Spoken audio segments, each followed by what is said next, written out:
Welcome everyone to the MAG Specifications and Details Committee meeting for September 7th, 2022. I have started the recording. However, our chair, I got a message that he's going to be a few minutes late. So if you can just hang on for a few minutes while we wait for him to start the meeting. In the meantime, I'm going to take the attendance and check to make sure I've got everyone. Thank you.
Good afternoon, everyone. Welcome to the MAG Standard Details and Specifications Committee meeting. Hopefully the last one for this calendar year. We got a lot on the agenda today, but I know we do have a couple people on the call today that are new to the committee or that will be part of a presentation. We'll go ahead and do some introductions right now. If there's anyone else on the call that isn't normally in attendance, we can start, I know, with Lori Greco, if you could do a brief introduction, and then Mark. Hi, everybody. My name is Lori Greco. I am the City of Mesa's right-of-way manager, and I'm in the engineering department.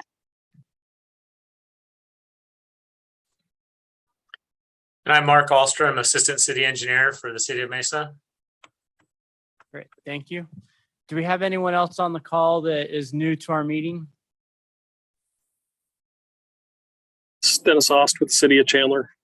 I'm Lori's peer over here in Chandler. Welcome, Dennis. Thank you for attending today. Kevin Okay. there, City of Chandler, Transportation Manager. Thank you, Kevin.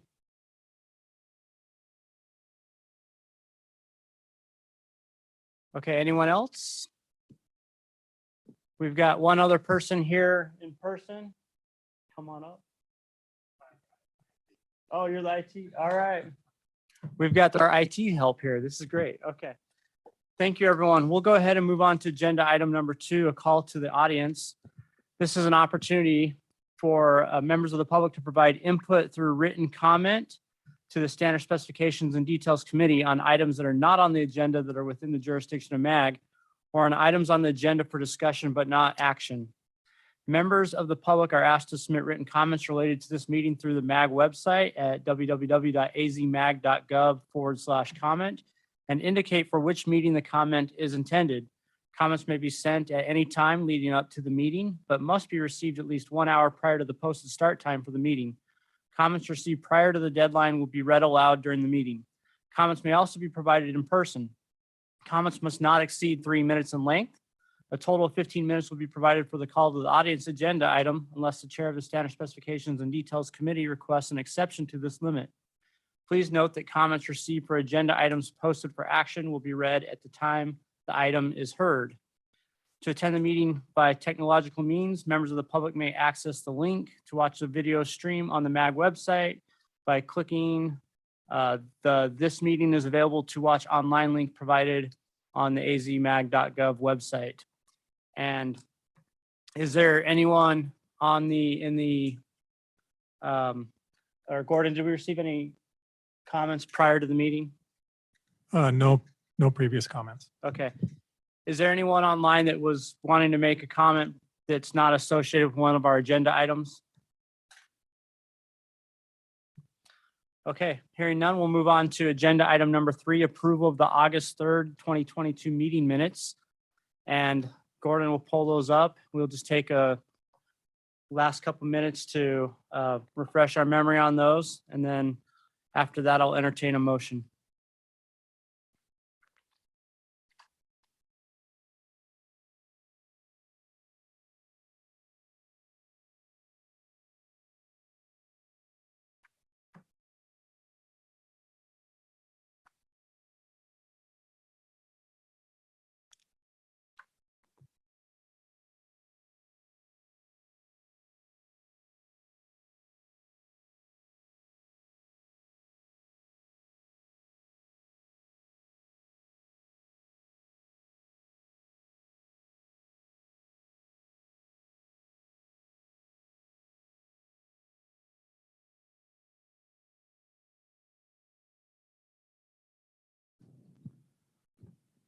Okay, if anyone has comments on the minutes, or if anyone would like to make a motion, we'll have that now. Ryan, all motion. Okay, thank you, Craig. Is there a second? I'm assuming that motion is for approval. That's motions for approval. Hey, Ryan, this is Warren. I'll second. Thank you, Warren. Okay, and we'll go ahead and do a roll call vote on the minutes.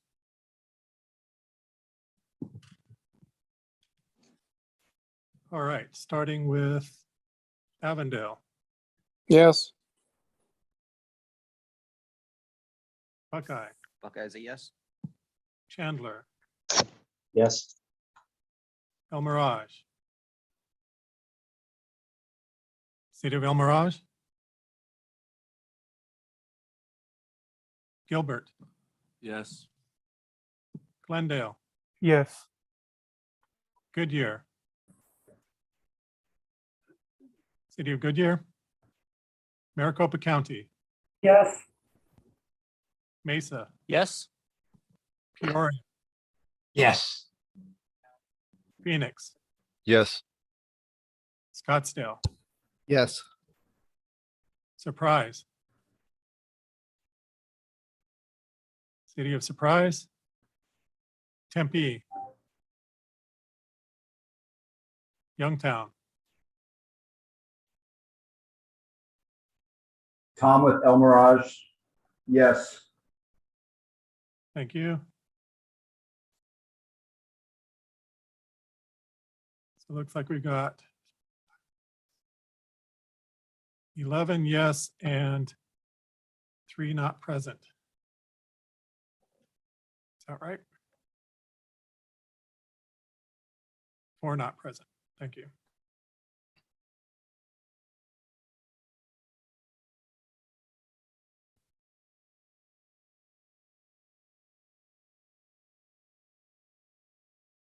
Okay, thank you. Moving on to agenda item number 4. This is a presentation that will be provided by Lori Greco with some support from Mark Alstrom on micro trenching specifications and details. This has been one of the topics that has come up in our meetings, some of the past few meetings, and there was a request to provide some information on the process that the city of Mesa went through. We have implemented various standards related to micro trenching into our design standards and details. And Lori's going to talk a little bit about that process, how it came about in the city of Mesa, how, you know, what got us started on that path and kind of where we ended up. And we'll open it up to questions after her presentation. So Lori, go ahead. Thank you. Thank you very much for having me. Gordon, you can go to slide 2, please. So Mesa's goal is to expand broadband internet And to accomplish that goal, Mesa actually published an RFI seeking companies that have an interest in constructing a citywide fiber network. Mesa received multiple proposals from various companies that did show interest. And I did include a link. If you have questions regarding the RFI or you want to learn more about it after the meeting, visit that YouTube page and you can learn more. Next slide, please. Based on the RFI responses, it illustrated the need for the city to update our Mesa's license agreements and expand our construction options. We had a lot of responses: Google Fiber, Sci-Fi Networks, Ubiquity, Wired, and Gigapower, which is AT&T. A couple of the licensees, their business model was to microtrench, and that was the start of us developing our own standards and details. Next slide, please. So just for the folks that don't know, this is just very high level. Microtrenching is a construction method for placing micro conduits and fiber optic cables to provide broadband internet. They do, before they go to construction, have to create plans and submit for city permits. They use a microtrencher to install a small slot trench, and we'll talk a little bit more about that later. Based on the feedback from the companies, one crew can place a half a mile's worth of trench in a day, and the whole entire process is roughly three days. Next slide, please. So some of our micro trenching standards, some of our key components: you have to have a license agreement with the city of Mesa to microtrench. It can be a telecom agreement or a fiber or video license. All those telecom companies do have the option to microtrench. Part of the negotiations for the standard was to create an APL process where each company has their own products that they want to use. And so we created a process where the City of Mesa's engineering department and transportation department, we get together and we review submittals. And then once the different departments agree on the product, then we include it in that APL. And then it gets published on the city's website. The companies have to provide a design and construction forecast schedule. And then because we have so many citywide builds, we're ramping up our utility coordination process, and we're offering joint trench opportunities to these new companies. So every month we're going to have a joint trench meeting. The various telecom companies can provide alignments and encourage others to share in a joint trench. So we'll see how that goes. But the City of Mesa, we do encourage joint trench opportunities. And then with our CIP projects, we're increasing our utility coordination. So any plans and permits that we receive from the fiber to the premise companies, we take their permits and their plans and we run them by our CIP projects to make sure that there's not any conflicts, and if there are, what can we do to resolve them? We also, in our standards, are requiring communication companies that microtrench to provide an annual inspection report to the city. We're asking them to go out and inspect their microtrenches to make sure that they are compliant with MAG and with our city details. So if they're not, then they have to go back and make sure everything is restored properly. Next slide, please. So this is just a sample of our detail. I did put the link to our standards and details. It's the fifth item down. So Mesa has agreed to allow a 2.5-inch wide trench along the lip of gutter, preferably. They can provide a different alignment, but that will have to be reviewed by the city and approved on their plans, and we issue a permit for that work. Companies requested that they have 10-inch minimum cover on arterial streets and 6-inch on collector and residential streets. We also do not allow any microtrenching in any kind of concrete structure. So no microtrenching in sidewalks, driveways, they have to drill underneath.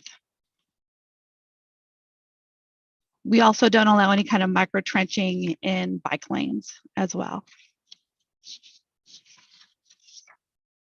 Next slide, please.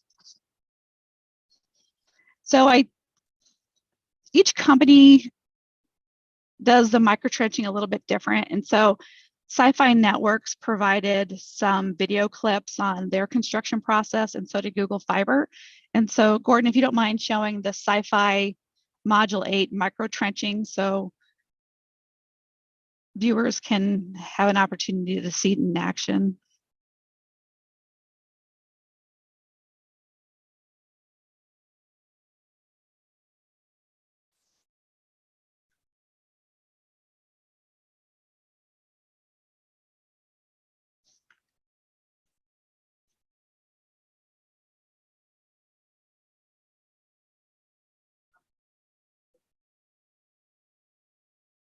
We don't allow that. They have a small slot trench.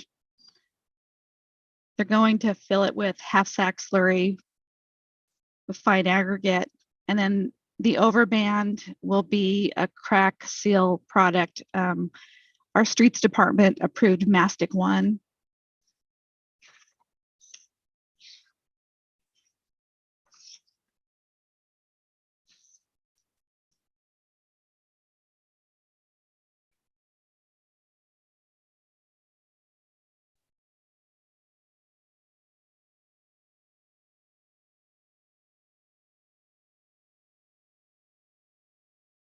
And I can send the link for this because the sound isn't coming through.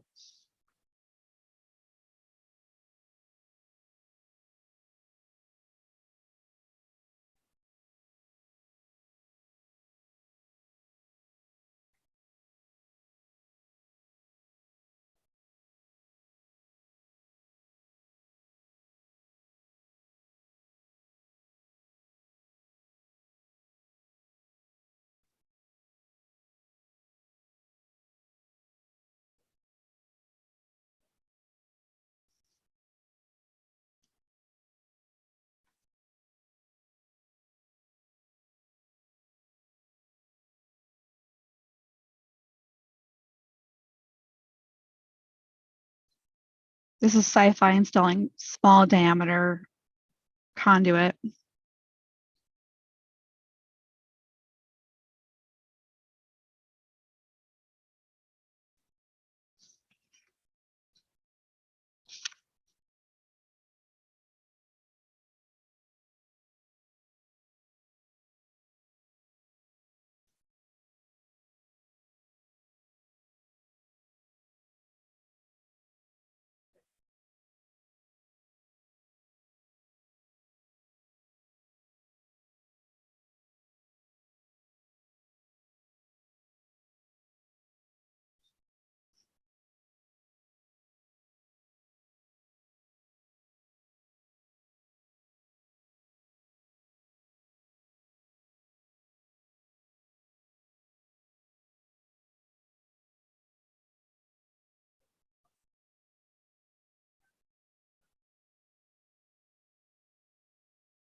Do you want to show the microduct one now? Yeah, just a little bit so they can at least see the conduit going in the trench, but the videos are better when you can actually hear them. So maybe send a link afterwards. So if there's an interest. We are able to hear them in here. I didn't Okay. realize we weren't hearing them over the Zoom. Oh, okay. But the the presentation has been posted on the MEG website that includes those links so they can find it there as well. Okay, thank you. But I'll play this one for a little bit. Just tell me when you want to stop. Okay, thank you.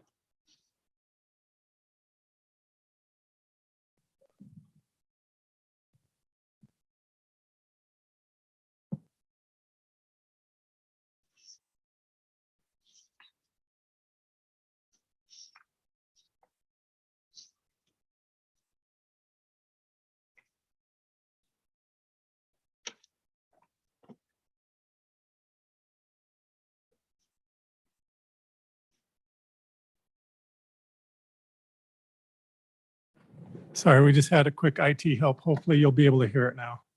Okay.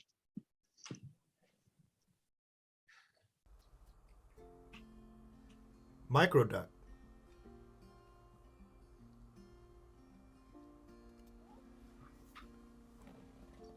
Microducts are small diameter HDPE conduit that range from a 6x3 duct size or 6 mm outside diameter and 3 mm inside diameter to larger microduct sizes such as 16 by 12 or 16 mm outside diameter to 12 mm inside diameter. Microducts come in a number of colors and are used to distinguish metros, feeders, and distribution pathways. Feeders and metro duct are usually 16 by 12 mm in size and branch out from the hut locations and then run to cabinets and chambers throughout the Fiber City project. The larger 16 by 12 ducts should be installed at the bottom of the microtrench with smaller duct sizes on top. Distribution ducts are 6 by 3 mm in size, are run from assigned cabinet locations, and are used to supply individual residences, businesses, and smart city locations with fiber service. Each location is assigned a color that will identify the conduit from the chamber to the property boundaries or smart city location, per designed or as built drawings. Microducts are developed from reels mounted on flatbed trucks. Long lengths of conduit are pulled from colored reels and placed directly in the trench, straight and untwisted. Protective end caps are securely attached to the end of each duct, preventing any foreign substance entering the duct while being installed. Microducts have certain tensile pull strengths and bend radius limitations, and crews are trained not to exceed set limits. Straight microducts are key to a successful installation of fiber optic cables within the ducts. Fiber optic cable flows optimally through straight duct runs and around smooth large radius bends. Metro and feeder microducts will be tested for clear open pathways using pressurized air and beads. Duct testing, also known as bead testing or conduit proofing. Microduct coils and labeling. Labeling of microduct is an essential task that allows for accurate network connections, growth of network, and service of network fiber optic lines. Microducts should be coiled to 15 feet at each chamber and labeled at the duct entry point. Labeling should be completed at installation with permanent waterproof labels and not at a later date. There will be times when a duct will need to be cut, modified, or reconnected, or connected with another same size colored duct. Microduct should only be cut using appropriately designed cutters, and duct ends should be deburred and reconnected using manufactured approved connectors. Care must be given in the installation of connectors, with appropriate training provided to installers prior. Connectors should be limited in number within a microduct run, and at no time should connector be installed within a radius band of the duct path. Tracer wire is installed in each micro trench, installed alongside and at the same time as the microduct. Tracer wire is deployed with the build and can be used to locate the microduct pathway at a later date. An electrical device outputting small electric pulses are connected to the end of the tracer wire, and the duct path can be identified utilizing equipment that can detect electric pulses along the tracer wire. Tracer wire is usually a number 14 copper-clad wire with a HDPE coating for protection. Mainline tracer wire will run from chamber to chamber and must be connected to grounding rods, metal to metal, and with an acceptable connector per the National Electrical Safety Code. Ground rods prevent unwanted electrical currents that might energize the tracer wire, such as a lightning strike or damaged electrical line. to be safely directed down through the earth. Tracer wire must also be installed with a lateral microducts running to property boundaries. At a later date, when a final conduit and fiber cable is installed to the property building, an additional piece of tracer wire should be connected and installed alongside of the new conduit. Inspections. Inspectors must observe, provide notice, and document that all duct sizes are being deployed per design, that microducts are being deployed straight and uncoiled with larger ducts at the bottom of the trench, that all microduct bins do not exceed radius limits, that connectors are installed correctly and not within radius bins, that trace wire is being deployed alongside all duct runs, that appropriate coiling lengths and labeling of microduct is completed, that ground rods are installed and properly connected to the tracer wire.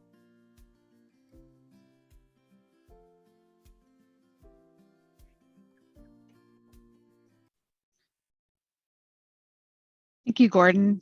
And then Google Fiber did provide a very short clip.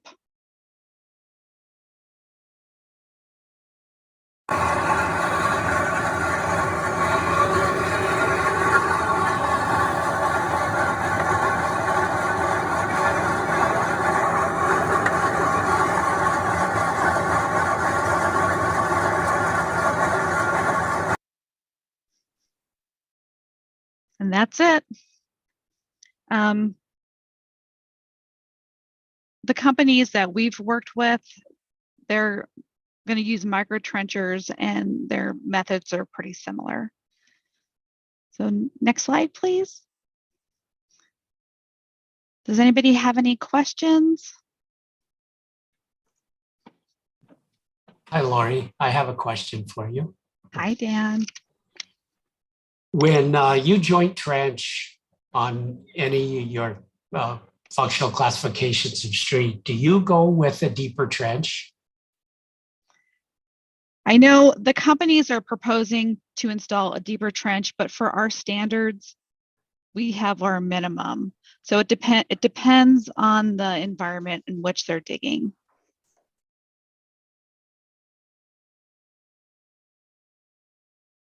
I got a question for you, Lori. This is Bashir with City of Tempe. That last clip you showed about for Google, it looks like they were installing it on top of the stripe. Do you guys give them a guidance on where should they install the trenching? For us, it's lip a gutter. Also, that was probably lip a gutter then.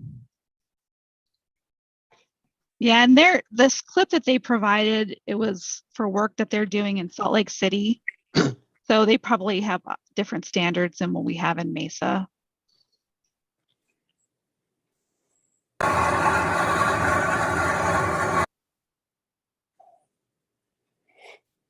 Hey, Lori, this is Warren. Hi, Warren. Thanks for presenting. Oh, you're welcome. It's good to hear your voice. Yeah, you too. You too. Hey, you mentioned you don't allow it in bike lanes. Does that even include in the gutter pan if it's in a bike lane, or is it just a lateral crossing? What do you mean by not in bike lanes? Outside the stripe. So if you look at the detail, we call it out where they can't micro trench within the bike stripe. It has to be on the outside of it. But they can micro trench, lip a gutter, and then the secondary trench, if there is a secondary company that wants to build in the same location, then they have to install it outside that bike stripe. Okay. And then second question, how are you handling the lateral connections crossing the street? Is that something you have in the license agreement that you maybe, it sounds like you're checking yearly, but I'm just curious how you're handling those. We're looking at that more in the permit type process. I mean, obviously we don't want them. We want them to joint trench amongst themselves to do their crossings, but we'll see and we'll make adjustments in that permit process, but we don't call out any frequency in our standards. Thank you. You're welcome. Lori, this is Craig out in Buckeye. I got a couple questions. Does Mesa, when they have right-of-way dedicated or I guess just in general, do you have public utility easements that you typically put utilities in? Yes, sir, we do. Okay, so you would have both the public utility easement as well as the micro trenching out in the road? Yeah, we have, yeah, they can install their micro trench, they can install their facilities in the public utility easement and in the right of way. Okay, Mesa doesn't have a preference as to which one? Well, we have, we prefer obviously that any new facilities are placed in the PUE outside a roadway. That's our preference. But when we had these citywide companies that want to come in and do micro trenching as their primary construction method, then we made adjustments to allow them to micro trench in pavement. Okay, yeah, Buckeye does the same thing. We require PUEs on all of our right of way, and that's our preferred location. So I'm just trying to find out where Mesa would have it. We encourage them to go into the public utility easement. And when we know we have a CIP project coming up, then we'll definitely encourage it even more to be within that PUE. Another question, you were talking about that there's an annual inspection that takes place. Who does that inspection? And even a bigger question on our side, who would track that to make sure that that annual inspection is done? So in our standards, in 713.7, we have a citywide maintenance program and it kind of outlines it. So what we're asking the companies to do is for them to have their own staff drive their micro trench paths and identify anything that doesn't conform to standards, and then report back to the city, give us a report that lets us know where they did their inspections, what they found, and what the corrections were. The reason why we have that, and then they'll take that report and they'll send it to me directly, and then I'll send inspectors to evaluate their report. But the purpose of the citywide maintenance program was to have the companies be responsible for their own maintenance of their own micro trenching installations and restoration. I don't have the staff to send somebody out citywide annually to look at, various companies and their construction. So if they could do it and we can spot check them, I think that would be, we're hoping that that'll be sufficient. Then of course, if we see any failures or anything that doesn't meet standards, then of course we'll address it. Okay. So I guess kind of to add to that, if you don't get a report from your micro trenching company, how do you know that that annual inspection was completed? Well, if I don't get it, then I'll know that I need to reach out to the companies that didn't supply it. So when we issue the license and when we issue the first permit, then that'll trigger the annual date. Okay, that right there is exactly what I was. Okay, good. You'll get a trigger that comes back up and says, hey, the Acme Trenching Company needs to give me an annual report on. Oh, perfect. That's what I was looking for. Does that make sense? Okay. Yeah. And then the truth be told, if we do see anything, I'm not a quiet person. I will address it right away and get them to correct whatever is not per standard. No, that's perfect. Because I know out in Buckeye, we're getting a month, 50 to 60 dry utility permits a month. So to track those on an annual basis could be pretty challenging without a software popping something up. Yes, sir. Well, and we've talked with our pavement maintenance staff as well, who have the job of going and looking at pavement around the city, and they're aware of this as well. And so if they see something, they'll also be reporting it back to Lori's group to be able to take it back to the utilities. That's good. So you got two sets of eyes, not only your inspection crew, but also your street maintenance guys. That's good. Okay.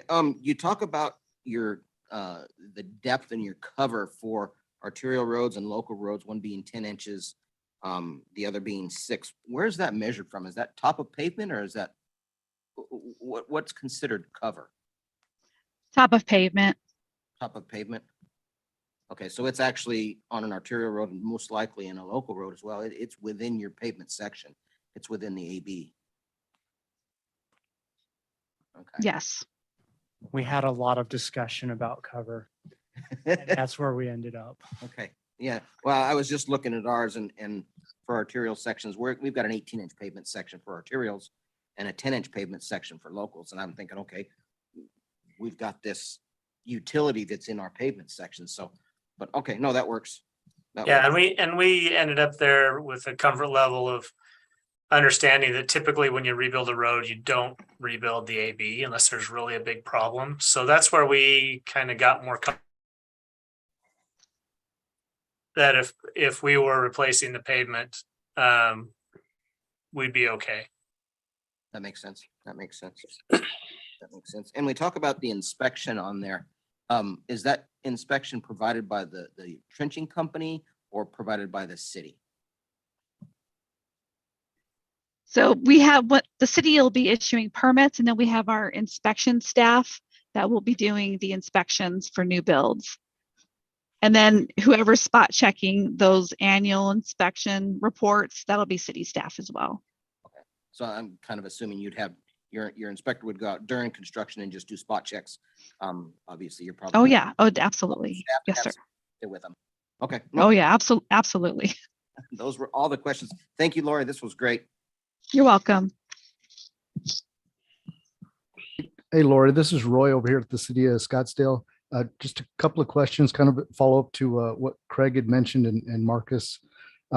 If for whatever reason, when the city is rebuilding their pavement course and they do get in and for whatever reason, they've got to get in to the depth of where the trench is located. If there's any damage to it, whose responsibility does it become? Is the city now responsible? And I'm figuring that's probably spelled out in the license agreement, whether the city is on the hook for that or the individual utility. Yeah, they're responsible for their own. If we need them to move for any CIP project, they're responsible to pay for that relocation. Well, through the utility coordination process, I mean, we're not going to try to damage their facilities. We're going to use our utility coordination process and get them to relocate before the city has to build. Sure. And I guess the other one was just with it being installed right at the gutter lip, and that seems to be an installation that you see a lot of municipalities using. I was just thinking for when we come in with either turn lanes or curb ramps or whatever, a lot of times we're coming in and we're saw cutting the pavement maybe a foot or two out from the gutter lip. And when they pull that curb and gutter out, if there would at that point be any damage, again, that was kind of where I was wondering who would be handling that, or if that would be something where now we'd be requesting them to relocate their utility before we put in our bus bay or our sidewalk ramp or our turn lane or something like that.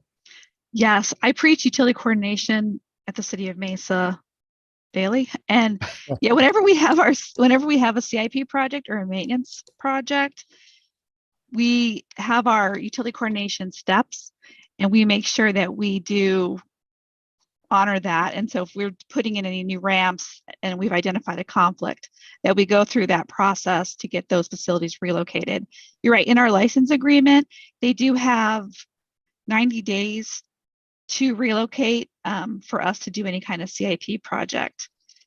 And hopefully, I mean, our goal is that we're going to stay true to that and get them to relocate before we do any builds.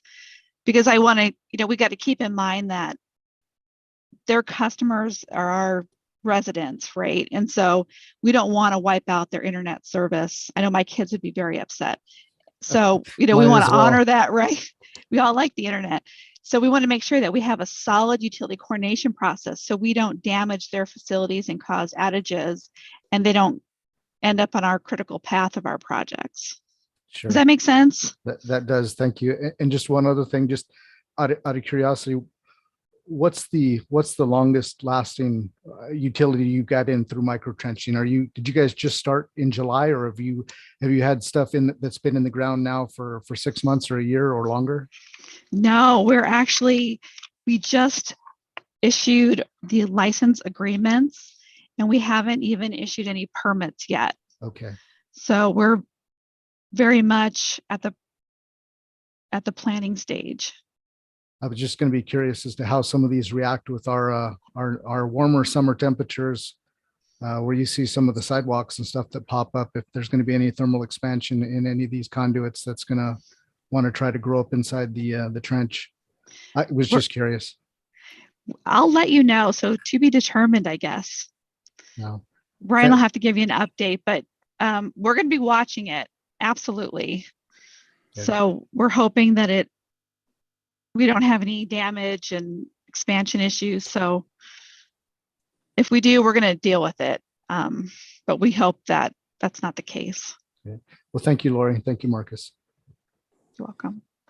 Hey, Lori, Jim Badowich, City of Avondale. Thank you. Hi, Jim. So I had a general question when you opened up your presentation. What was the onus on Mesa doing this? Are you guys owning this conduit or what? No. So we wanted this, our council, they really wanted to expand internet service within Mesa. And so we did that RFI, and the second slide has a link to the council study session where they discussed that RFI and what the council's objections were, what their goals were. So you can look at that and get that perspective. But no, these facilities are owned by the company. So Google will own, their conduit and fiber optic that they install, and so will the other companies. It's similar to Cox and Zayo and the other companies that have communication licenses within Mesa. Right, and you're trying to get them to cohabitat in the one conduit, correct? So you're going to have more than one company. No, we're going to have joint trench meetings. So what we're hearing from some of the companies, they want to do a citywide build, or maybe build 70 to 90% of the city. And we want to give them the opportunity to talk amongst themselves to see if they want to put conduit in the same shared micro trench. Now, keep in mind, the micro trenches in Mesa, it's like 2.5 inches wide. So if they have small diameter conduit that they can maybe share a trench, the city wants to encourage that. So will you have like a lead company that does it initially, and then other companies then can piggyback and go a joint trench? How is that going to work? How do you have that set up? Yeah, we're not first come, first served. Yes, sir. Yeah, it's market driven. It's first come, first serve. So when companies submit for permits, we're going to ask them to give us electronic records, and we're going to take their GIS data and upload it in an interactive map so we can cross-reference the permits to see who's going to be building in the same type location. And then the utility coordinator will reach out and say, we believe that these companies are going to be working within the same area. Can you maybe joint trench or have that conversation? So hopefully the companies that are building within a certain neighborhood or area, they can have those conversations to see if that'll work for them. It's not something the city can direct. We can't force anybody in a joint trench. Right, and that leads to my next question. If somebody misses a boat and wants to go in the same street, same side of the street, then and the other company's already, sealed it up, then what do you do? Do you let them, dig up the same trench, or because I know that micro seal or micro trenching mostly goes that lip of gutter. So if somebody's already kind of taken that spot, what's your next choice then that you authorize another company to go in? So in our detail, we allow them to go 3 feet from an existing joint trench. They just can't be in the bike lane. They have to be outside this bike lane stripe. But we do anticipate in some locations there may be more than one micro trench. And so then we ask them to be 3 feet away. Yeah, because in Avondale, we're up to like 7 different companies now. And so if they all don't cooperate and want their own little trench slot, then you're going to end up going all the way across your road with all this stuff, if you're going to follow your guidelines at 3 foot apart. So I think, I don't know, we're kind of leaning to just designating a certain footage, maybe if we go in the street, you're only allowed within 2 feet of the curb and gutter, and that's it. And if somebody else is there, you got to go underneath them or something, because Otherwise, you're going to have them taking the whole street section. Yeah, we are encouraging as much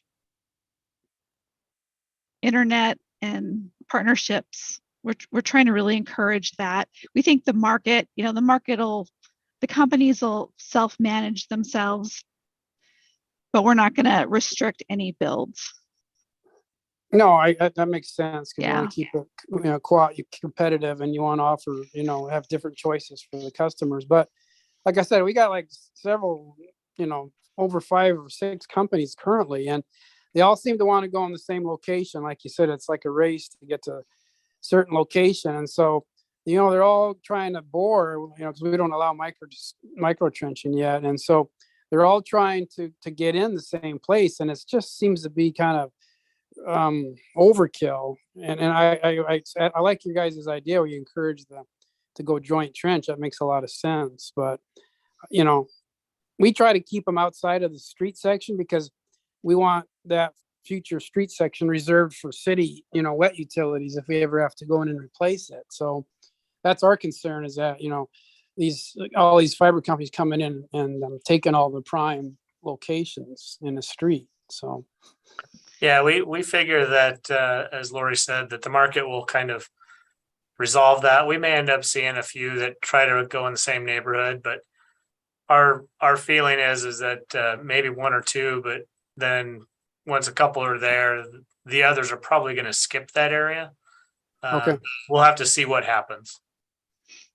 But keep in mind, the cities want a future proof, and we want that. Mesa's perspective, we want that broadband internet. And so, I know it's a hassle to have multiple paths, but if residents and businesses have multiple choices, that's not necessarily a bad thing. No, it's not. You have to kind of balance it, right? Like, do you want to future-proof your city, or do you want to save alignments for future construction? And how I hopefully convinced our engineering staff is, if we do have to have that path and we can't design around them, then we can ask them to relocate at their own, at their own cost. So that's true. That's important to have that in there, that, hey, look, we got to put a water line in here now you're going to have to move. So yeah. So I noticed that the trench is 2.5 inches wide. What about, like at junction points? Do you require those behind the sidewalk or behind curb, or what if you've got holes in the street? That mastic is only good for so many inches across, so you'd have to kind of use asphalt patching probably too. Well, for the pull boxes. Yeah, it's hopefully it's going to be back a curb. Okay. And I don't know if Gordon, you can pull up that one slide where it has those cross sections. And a couple of the ones in the middle had a question. It looked like the fiber or the micro was underneath concrete. I didn't understand those details. Yeah, we don't want them to micro trench in any kind of concrete structure. We want them to bore underneath or tunnel underneath, because in some of the details that we've seen, companies will want to micro trench within the concrete and put an epoxy, and that's not something we supported in Mesa. So we've asked them all to tunnel underneath. All right, so that yeah, there it is. Those ones in the middle there might be hard to see, but like section BB and CC or EE, looks like it's CC looks like it's underneath existing concrete, or yes, sir. Okay, so that's probably board installed then. Yes, sir. Okay, gotcha. All right. And they asked to micro trench in valley gutters and concrete, and we stayed true to say, no, we really need you to tunnel underneath or bore underneath. So that's what they agreed to. Okay. All right. Thank you. You're welcome. Hey, Lori, it's AJ with Gilbert. Hi, AJ. I'll throw you a softball. Yes, thank you.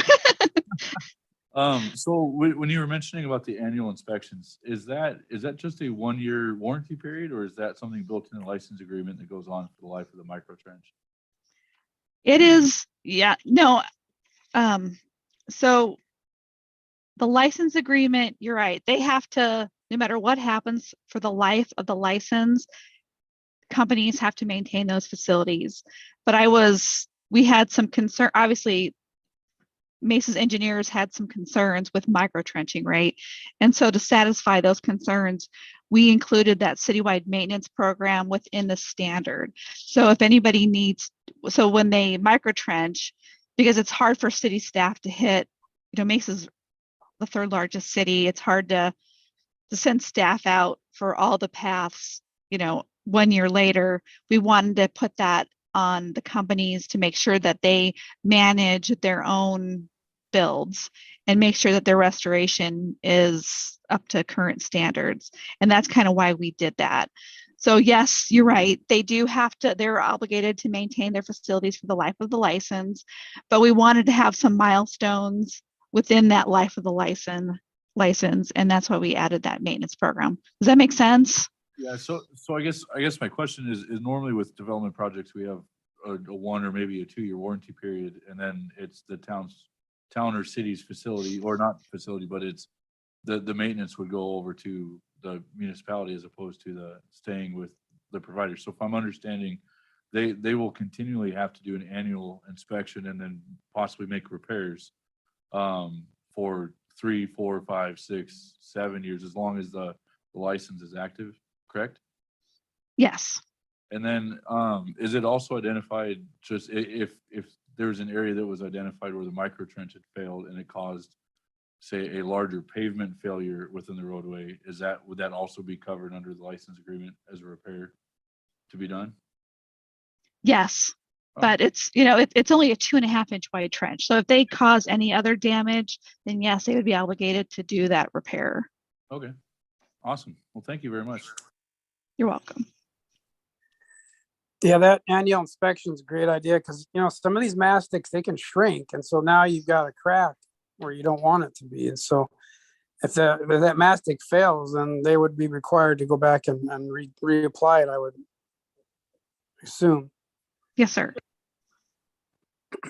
Lori, this is Arvid. I had a couple questions just regards to how are you addressing the future need that when something's going to cross one of these locations perpendicular, it's going to have to be potholed.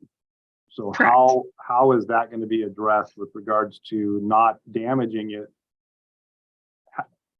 to accomplish the potholing? Because right now keyhole is something that's being used more frequently. And so are they going at 18 inches? I heard you say you had a minimum. What is the minimum you're going below the asphalt depth? So they have to have 10 inches a cover and 6 inches on a residential and collector. And so when we do any kind of CIP projects and they have to pothole, they just have additional companies that they're going to have to pothole the micro trench to determine the depth of that micro trench. So is it 6 inches from the top of asphalt? Or Yes. is it 6 inches? So if it's a 4 inch thick asphalt and they're 2 inches below that to their minimum, and someone comes in and core drills and the bit runs down and cuts that fiber, is that pothole company going to be liable for the damage to that utility? Was it located? Did they know it was there? Yes, they have to. That's the problem. See, is that if we are hired to come in and pothole a proposed alignment, and we have to go through the asphalt to create the hole in the road to do the pothole, but in the process of coring the hole, the utility gets damaged because it's so shallow, is the pothole company going to be liable for that now? Yes. So yeah, they're traceable. Yeah, the companies that are installing the micro trench, they have to be traceable. They're going to put their, they're going to locate it like everything else. And the companies that are doing micro trench, they should have the same. They're going to have, you got to treat them the same as other telecoms that are in the city right away. So even though they're shallow, they still need to be located. And this is a learning opportunity for all of us. Micro trenching that I know of, I could be wrong, but I don't believe we really have a lot of micro trenching in Arizona. Correct. It's something that LA, a lot of other Chicago, a lot of urban cities do have micro trenching. And so we're going to have to get accustomed to having these shallower trenches. And so if you do, maybe, I know if you're working in Mesa, if you're uncomfortable, you're not sure the depth, reach out and I can let you know if something, is a micro trench, but you're going to have to take that careful and prudent manner and locate those facilities, even if they're shallow. Okay, but that still doesn't really kind of answer from a reality constructability, what it takes to do a pothole, whether it's core drilled or a 90-pound jackhammer is going through the asphalt. When a person's running a jackhammer, a 90-pound jackhammer at 1 o'clock in the afternoon, 110 degrees, and the jackhammer goes through the asphalt and into the ground below it, if that fiber duct bank is only 2 inches below, they're going to hit that thing. And now there's going to be a problem.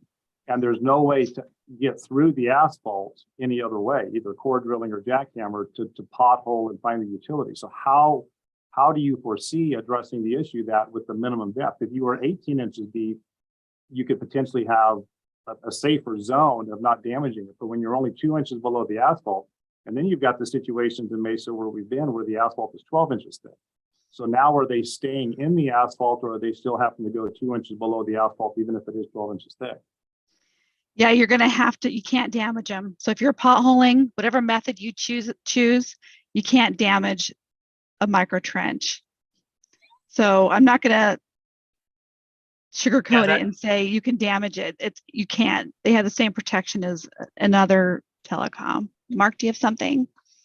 I was going to say that, that's up to the industry to figure out the best way to do it, really. I mean, our licenses don't directly address that. I'm not aware of any asphalt in Mesa that's 12 inches thick, unless you know of something I don't know. But I can see your concern. That's something that we'll just have to get figured out. It's something that the industry will have to determine. As Lori said, this has been done in other places, so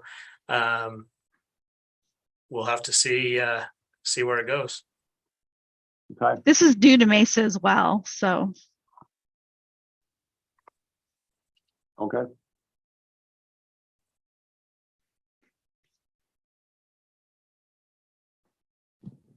Well, thanks, Mesa, for being the guinea pigs on this. It's interesting. It's good and proactive way to deal with it because it's common. So, like you said, you're gonna have to work through some of these issues as we encounter them and see what other cities are doing to deal with it. Yeah, and it's it really is that balancing act. Do we we want to future-proof our city and have high-speed broadband internet. So we have to make adjustments. So.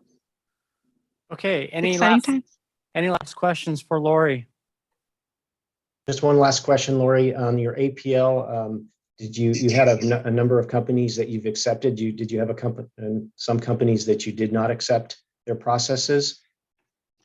We've had a lot of conversations with companies to talk about what products our transportation department would approve. And it was pretty easy conversation. When they looked at the material, Mastic 1, Craftco was approved, and Mastic B, Mastic D, Maxwell Products, that was approved. And so each micro trench company has their own process. And so we're letting them figure out what they want to use and then present it to the city. But so far we just have the Craftco and the Maxwell Products. It's published on the city's website too.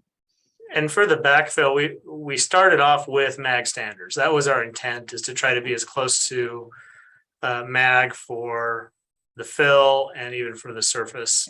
And so, but again, we have a process where they can propose any other items. We can do some test runs on those and get them added. So trying to be as open as possible, but also not be overly prescriptive. Mark. It's actually an enjoyable process. We get with transportation, engineering, and we discuss what has been submitted, and we agree, and we just put it on the APL. But it's good to have those conversations with another department within City of Mesa.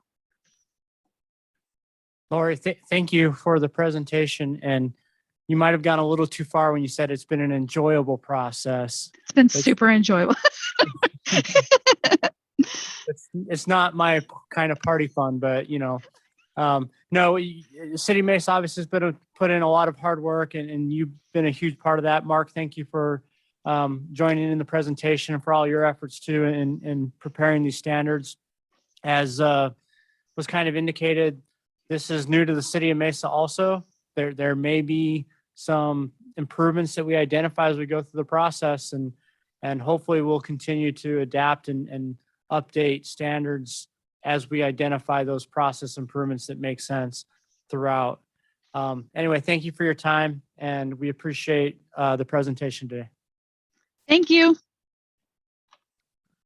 Okay, we'll go ahead and move on with our agenda and go to agenda item number 5, case 22-01, miscellaneous corrections.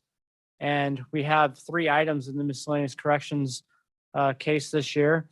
Not too many. We haven't had any discussion on those recently. Is there anyone that has questions or has any additional items that you'd like to talk about with miscellaneous corrections?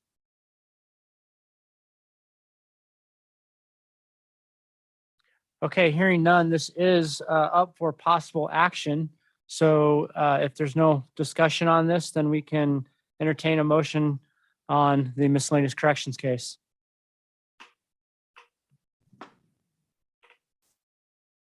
Brian? I'll motion that we approve it, vote on it. Thank you, Jim. Or I'll second it. Thank you, Craig. All right, we'll go ahead and do a roll call vote.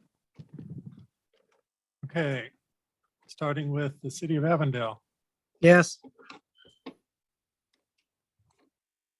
Buckeye, Buckeyes, yes. Chandler, Yes. El Mirage, Yes. Gilbert, Yes. Glendale, Yes. Goodyear, Maricopa County, Yes. Mesa, Yes. Peoria, Yes. Phoenix, Yes. Scottsdale, Yes. Surprise, Tempe, Yes. Youngtown. All right, so it looks like we have 12 yes, 3 not present. Okay, thank you very much. Kind of a small case this year with miscellaneous corrections. We might be getting everything cleaned up pretty well now. Yeah, maybe. Okay, we'll move on to agenda item number 6, case 22-05, revised irrigation specifications, section 440 is the landscape irrigation system installation, and section 757 irrigation system materials. We had a couple comments from this past meeting, and we had reached out and talked about those and provided some feedback. There was one of those comments that was related to tracer wire and being used in the irrigation trenches. And the committee that's been working on this discussed that a little bit and felt like they didn't want to mandate that as part of the specification, in particular for laterals and different things. If these specifications were to be used in non-right-of-way type instances, they wanted to leave that flexibility and chose to allow that to be a specific requirement of a project to be called out. So there was no change to the specification regarding tracer wire. And there was another comment regarding the types of valves that were used. And I believe, as I understand it, the language was modified to refer to irrigation control valves instead of specific types of valves, such as gate valves or ball valves.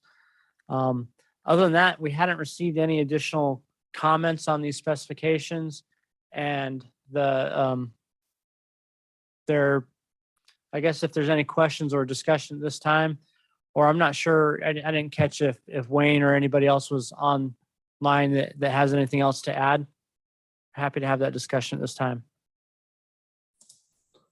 Mr. Chairman, this is Wayne.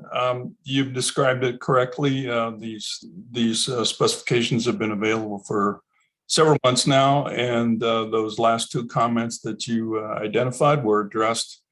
So at this point, we feel as though these are ready for a vote or action. Thank you, Wayne. Is there anyone that has questions or would like further discussion?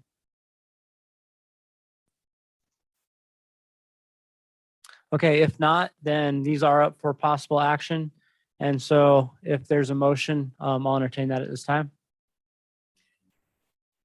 Ryan, I'll make a motion to approve case 2205. Thank you, Dan. And this is Warren. I'll second. Okay, thank you, Warren. We'll go ahead and do a roll call vote. Okay, case 2205, Avondale, Yes. Buckeye, Buckeye is yes. Chandler, Yes. El Mirage, Yes. Gilbert, Yes.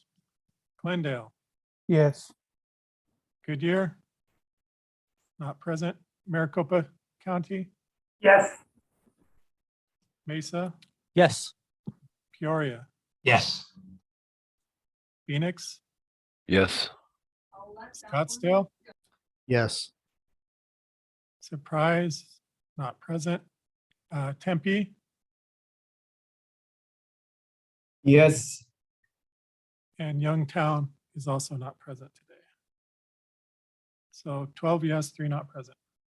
Okay, very good. Thank you. And moving on to agenda item number 7, case 22-06, new irrigation details. Similar to the irrigation specifications, this is one that we've been reviewing throughout the year. There have not been any new comments on these since the last revision that we had. At this time, of course, these are new details to the MAG standard details and will be added for the first time here. If there's anything, Wayne, that you would like to add? The last two comments that we got had to do with the nomenclature of the actual details themselves of the two backflow preventers that I think Gordon just scrolled past. They have been changed to be more conventional to MAG's naming conventions. And so those were the last two comments that we've gotten. And again, these have been available for quite a while, and we would consider them ready for consideration for action. Thank you, Wayne, and I appreciate the reminder. I looked down and noticed the last update date was 8/15. I thought, oh, I must have missed what those updates were, but I do recall that now. So just the name of the detail was changed to be more consistent with how other types of water meters and different things were titled with the size and the name. And I believe also one of the last comments that we had received, going off memory here, had to do with the backflow preventers identifying the USC Backflow Foundation as being an approval agency for that. And I think that was either added, I think it was added to those backflow prevention details, which has been an industry standard for almost, I think, all the cities, all the ones that I'm aware of. So that was a recent change also. Is there any discussion or questions on these details?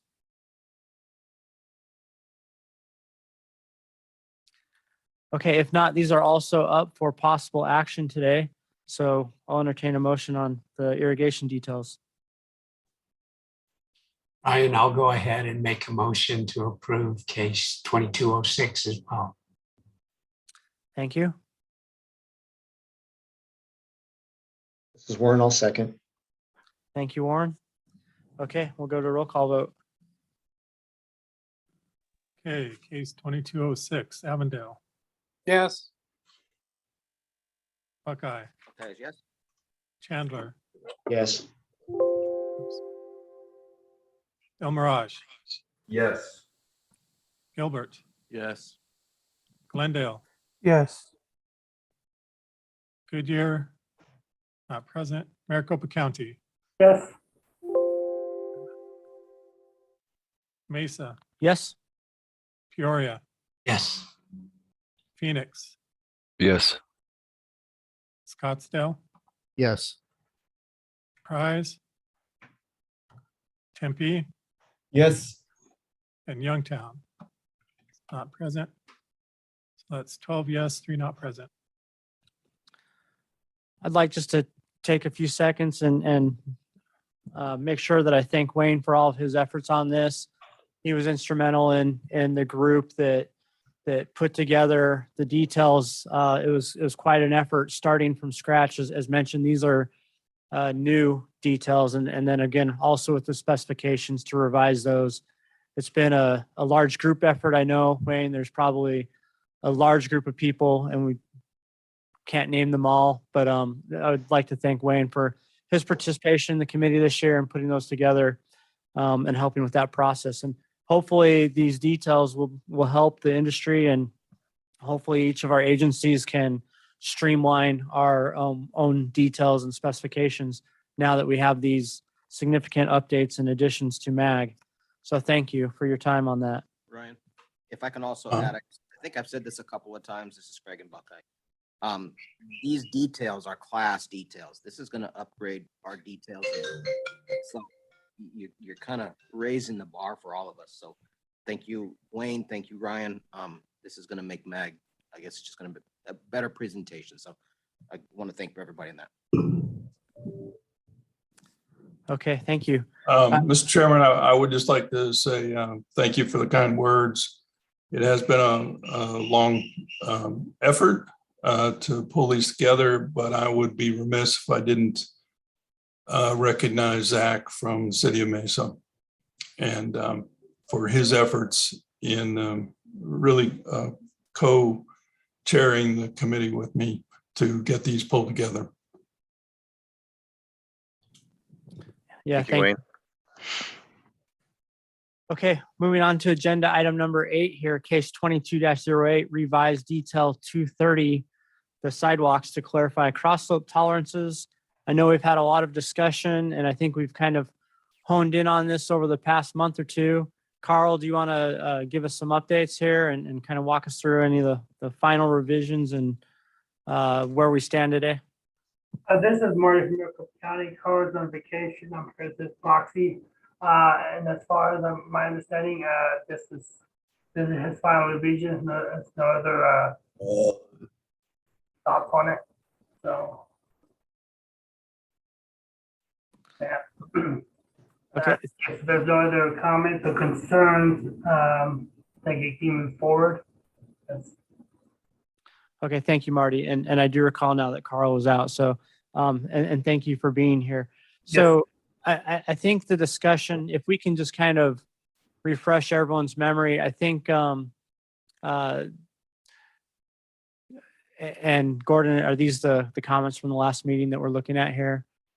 Yeah, the first page in the case shows the red line of what was discussed and the changes made. So basically it's adding target to the target slope on the details, and then rewording note 7 to say slope tolerance 0.5% to 2%, sidewalk not intolerant shall be removed and replaced by contractor.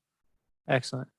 And the second page just is a final detail that has those incorporated in it. Okay, is there anyone have any questions or any further discussion on this detail? This is Warren. Thanks, Carl. I know we went back and forth on this, on the revisions on this, but I think ultimately it looks good to me. That note number 7, I wasn't sure if it should be plural there where it says sidewalk not intolerance, sidewalks not intolerance. That's my only last comment, but otherwise I like how the targets were added. I think it makes sense. I shared it internally, and folks liked it here too. So thank you. Thank you, Warren. Does anyone have any thoughts on that? If it's singular or plural in the note 7 there? I don't personally have a preference. The consensus here in this room is that it's okay as is. Is there anyone online that has a comment? So I can go either way. Yeah, I think it can go either way too. Okay. If there's no other comments or discussion, then again, I'll entertain a motion on this case.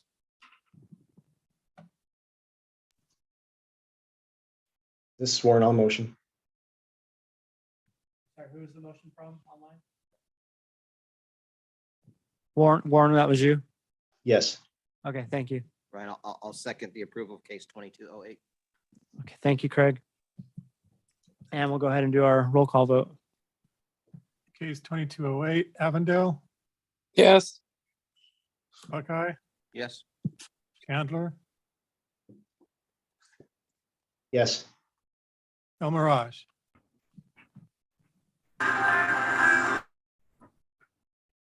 El Mirage. Gilbert, Yes. Bundale, Yes. Goodyear, Maricopa County, Yes. Mesa, Yes. Peoria, Yes. Phoenix, Yes. Scottsdale, Yes. Surprise, Tempe. Yes. Let's go back and try El Mirage again. Are you still with us? Sorry. Yes. Thank you. So that's 12 yes, 3 not present. Great, thank you. And Marty, thank you for being here and for your assistance on this case. And please let Carl know for us, if you don't mind, that we appreciate all the effort. And as noted earlier, for what ended up being a fairly simple modification of the detail, we had a lot of discussion and a lot of revisions to the detail. We appreciate that. And again, Gordon, I think, for assisting with the drafting on that. So thank you for everyone involved. We'll go ahead and move on to agenda item number 9, case 22-15, adding new subsection 718.4 solar reflective coatings, add reference in section 334 as well. And Kelly, if you're available to give us a little update here, that'd be great.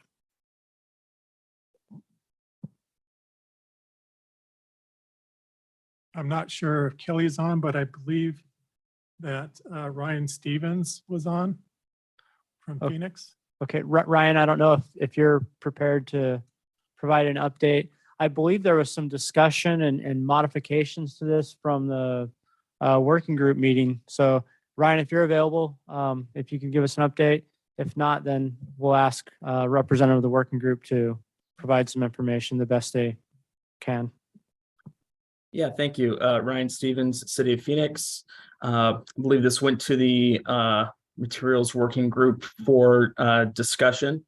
I know I wasn't able to attend. There were some technical difficulties and then I could no longer attend.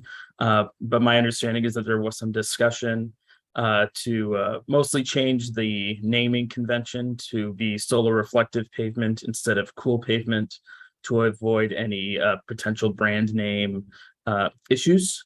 I believe that was, and to add in this section 334 to add this this line in 334.2 and then the actual addition going in 718. So I believe those were the only major substantive changes, and otherwise there weren't any changes made to the proposed language other than the naming. So I believe that's it as far as I know. So thank you. I think the only other comment, Ryan, was about just the ASTM method for testing. And we kind of went through that, and it's the same test that they use for any other roof or reflective coating. So it was nothing unique. That was kind of the gist of the meeting. Yes, thank you. Okay, thank you for the updates. And I know this case got introduced a little bit later in the year. We've had it for a few months now. Is there anyone on the meeting today that has any questions or would like to have further discussion on this case? I have a few. This is AJ from Gilbert. AJ, go ahead. So I apologize. I wasn't able to attend the working group. But I was able to sit down with some staff members from my community. We have a few questions about it. First, within 718.4, there's mention to a typical or the materials to be applied per the manufacturer specifications, and then it goes on to say the typical application rates to use. I kind of feel like it's a little bit kind of conflicting with itself.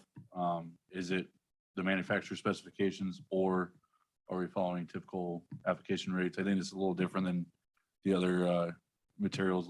Looking kind of over Jeff's shoulder, we do specify application rates, but not manufacturer specification, or to follow manufacturer specifications. That was one question we had. Another question was why an SRI number of 30 is being used. Is that an industry standard? Is that is there a science behind that, or what is justifying that value is a value higher, more reasonable, or something that we should be striving for? AJ, before you go on, Ryan, do you want to do you want to respond, or do you have any comments or discussion on those questions? Yeah, I can try. So I think part of this section, I think the intent was to bring something to MAG that would be kind of at the same time be one, educational. That's why we still included a typical application rate, and two, set some minimums, knowing that agencies, as everyone explores these, still fairly new coatings and new technologies that are gonna come, have some minimum standard. So of what we would think to be acceptable and good for the community. So I think the intent is to be applied per manufacturer specification as just the proper course of business and using products appropriately. But we wanted to provide that commentary of what that looks like, of a typical application rate that we're observing in Phoenix, and we believe would be somewhat of an industry standard for these types of coatings. The SRI of 30 is a little bit, again, I think in Phoenix, we're finding great success in coatings that are in the low 30s, so 33, 34. Once you start getting too much higher than that, I think you will find glare issues. And, those very, very high reflective SRI coatings are more appropriate for roofs and other applications. I mean, a new road is going to have an SRI, less than 10. So this is still, 30 points is not exactly the right word, but much higher. But I think going beyond into the high 30s and 40s does approach kind of a realm that is too glaring for roadway applications. And we set a minimum of 30, kind of knowing that in Phoenix, we're going to strive more to a 33, 34, but didn't necessarily want to pin it at that high level, so that, we make sure other products and future products, can still be considered by agencies for use. Okay. And thanks. So that actually brings up another question. AJ, before you go on to the next question, is it? Well, it's a follow-up. Same thing? Yeah. Okay, go ahead. So with the SRI number of 30, with higher SRIs being more reflective and causing more of a glare issue, was there any discussion about a max SRI number of, so basically for like roadway safety not to exceed a top end on the SRI? And is that something that maybe we should add into it? So like if an SRI of 40 starts to impact driver safety, should we cap, have a range between an SRI of 30 and then an SRI of 40? So it's or 35 or somewhere where there's a range not to exceed.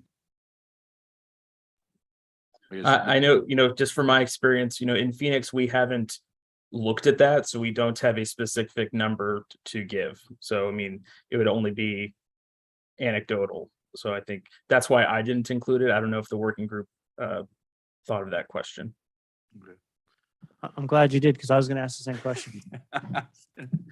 So Is there anyone else on the committee that has a question or comments related to the SRI or further discussion on that?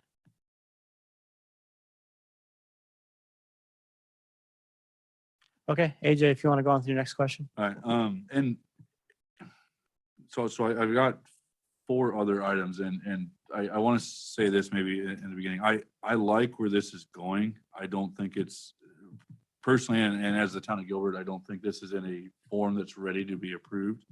I would be excited to continue to work with Phoenix on maybe developing these a little bit more and refining them. So with that, I don't know if there's interest in continuing this, then I'll hold on my questions until the working group. If there's interest in trying to pass this today, then I'd like to continue with some of my questions. I think regardless, we should go through your questions. Okay. All right. Another question was, how many suppliers currently in the valley supply a solar reflective coating? Is this going to be creating a standard or a specification that kind of lets only one company kind of into a kind of a monopoly type situation within the valley, or are there multiple suppliers? There are multiple suppliers. Right now in Phoenix, we do have a preferred supplier, but we have tried 3 products from 3 different suppliers that all have presence in the valley, whether it's in seal coating or roofing or various industries. And we've used 3 different suppliers in various trial projects. Is this specification written so that any 3 of those or others all qualify, or is the specification written that only one of those suppliers or 2 of those suppliers meet this specification? The intent is that multiple suppliers would be able to meet this specification, which is particularly why the materials section has, calls out asphalt, polymer, and then other materials that may not be covered in those 2 general categories. So the intent was to keep it as broad and allow for multiple suppliers that currently exist and any future entrants into this market. Thank you. Okay, AJ, go ahead. Sorry.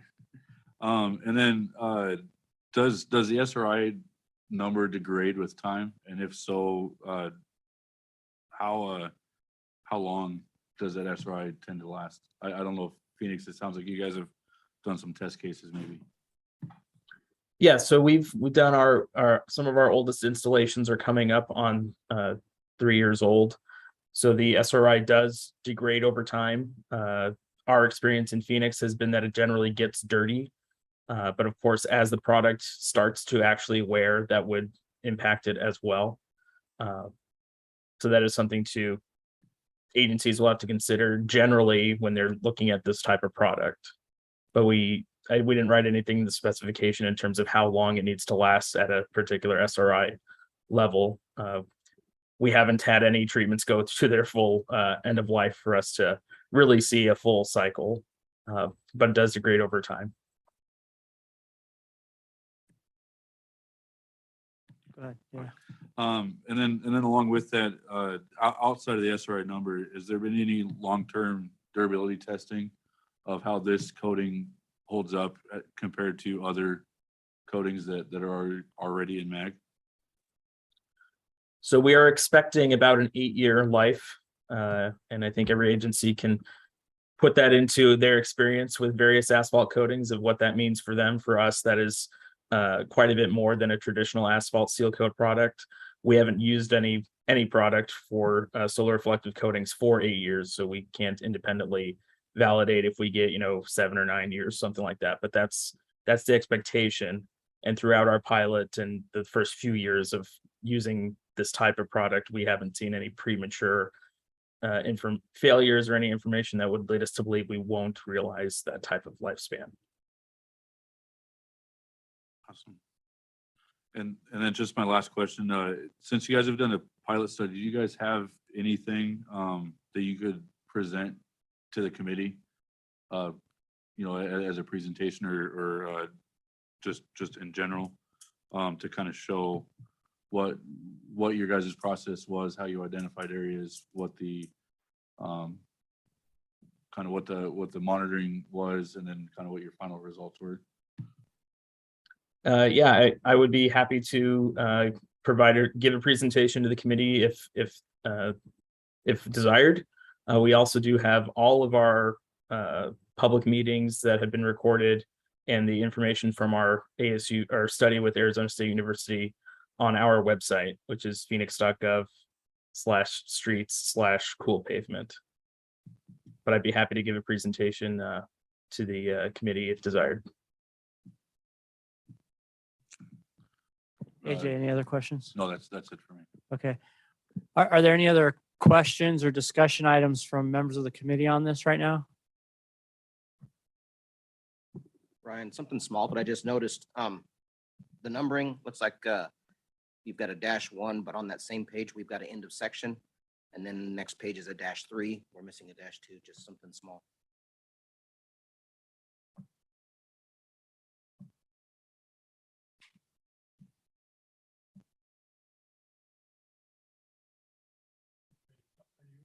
At the very bottom of the page. So you got an end of section there, and I believe that's a 718-3. And the next page up is also end of section, but it's 718-1. Oh, that's just because this previous is the earlier section 334. I didn't include both pages from Okay. 718. Okay. Nope, I get it. Yeah. I get it. Okay. Then scratch that. Okay, other questions or discussion? Ryan, I just had one question for you. Is there a specification that the city of Phoenix has already adopted and then you're looking to have this added in MAG, or is this has the city of Phoenix held off on creating your own specification with the goal of this being part of MAG and just utilizing the MAG specification? Yeah, currently we're just using the specification for particular products when we're going to go to construction. But I think we and our partners in the industry, felt that this would be appropriate for MAG. And I think going forward, then we would use the MAG specification, understanding that any products, we want to use and have used would easily meet the specification. But right now we're just using the product specific specification per project. A project individual basis. Correct. Okay. And then and I apologize because I did miss the first meeting or two meetings where this was introduced, and maybe this has been discussed before, but walk me through right now. You've only used it on city CIP projects or maintenance projects that were city initiated. Is that correct? And what's the idea when this gets implemented into MAG? Is this something that a private developer coming in and doing a subdivision may elect to use if they choose to, or are there design guidelines that dictate when it should be used or must be used and when it can't be used along those lines? Or how do you see this being utilized other than on a city project where the city says we're choosing to use it here, we're going to reference this MAG specification? How else might the specification be used? That's a great question. Again, I think the main target is municipalities, as some of the products are really geared toward that industry and municipal settings, contractors, etc. But I do think that private development or contractors that do private asphalt maintenance, whether that's parking lots, apartment complexes, other paved areas that are private, that is an area that we would, as the city, continue to encourage the use of cool pavement or solar reflective coatings. So this could definitely be used by private industry for private roads, parking lots, etc. That's something we would advocate for. Should the city in the future go into development specifications, I think that would play a part. That's not something we're considering too strongly at the moment. We're more just advocating right now.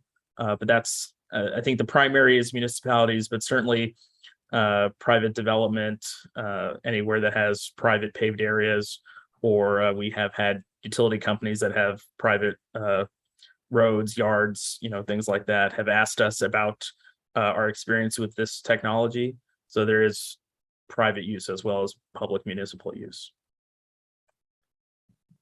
So, and thank you. So if I understood it correctly, there's nothing in the guidelines or development requirements that either requires or prohibits the use of this by a new development, whether it be a new residential subdivision with public streets or any other type of private development, correct? There's nothing requiring or restricting its use at this time. Correct. Okay. All right, very good. Are there any other questions or discussion? Yeah, this is Warren. Thanks, Ryan. Just a thought.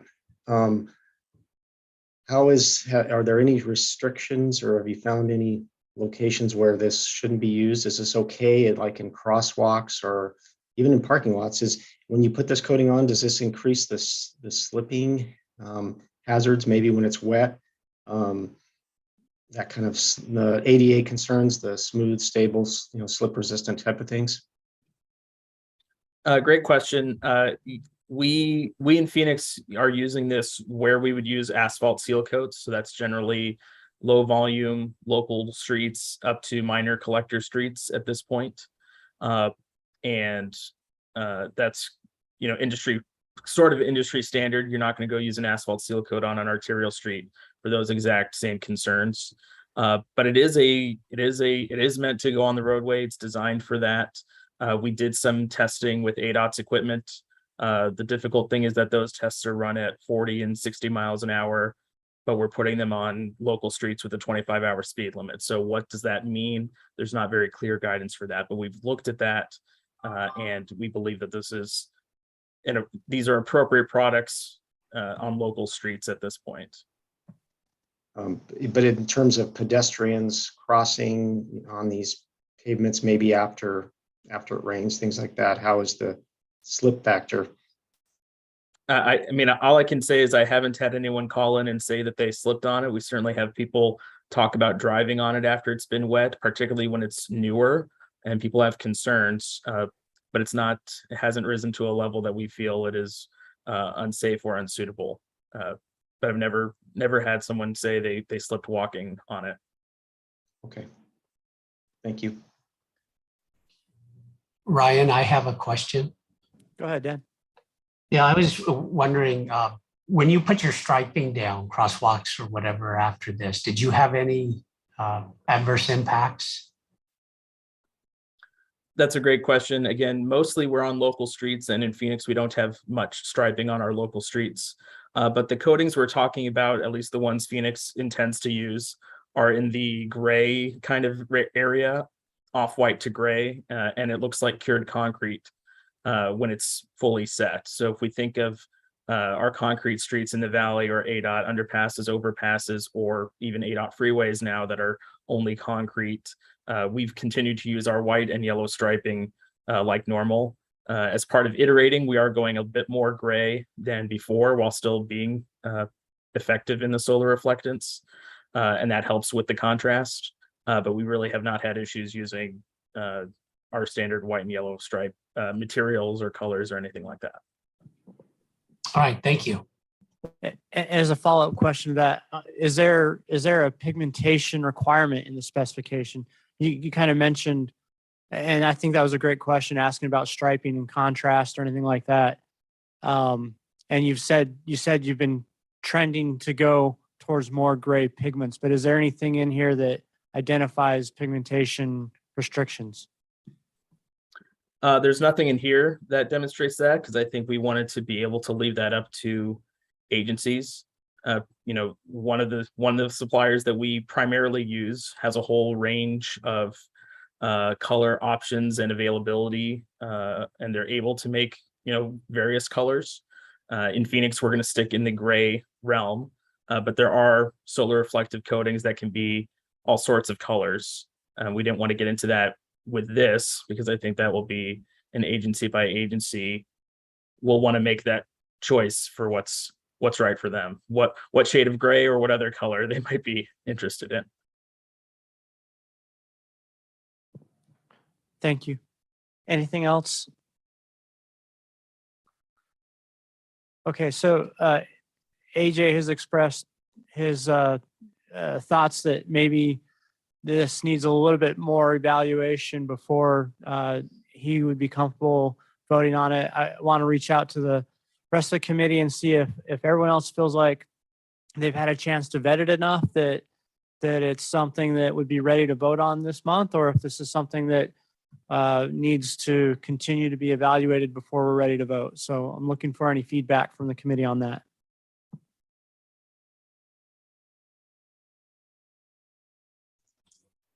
Ryan, I understand where AJ's coming from, but I like the fact that we could get something in here to get the agency started, to have some sort of a specification to look at should we decide to go this route.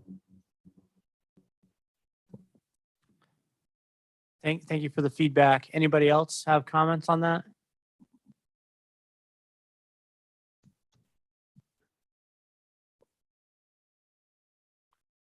Okay, not hearing any, then I'll leave it up to the committee. If there's someone that would like to make a motion, we can entertain that at this time. Yeah, Ryan, sorry, I forgot to unmute myself. Yeah, I'm not comfortable with voting on this yet. I think there's too many questions. If some city wants to use it, I mean, you can always, there's a spec, Phoenix, you can get it and use it. So I just think there's too many questions yet.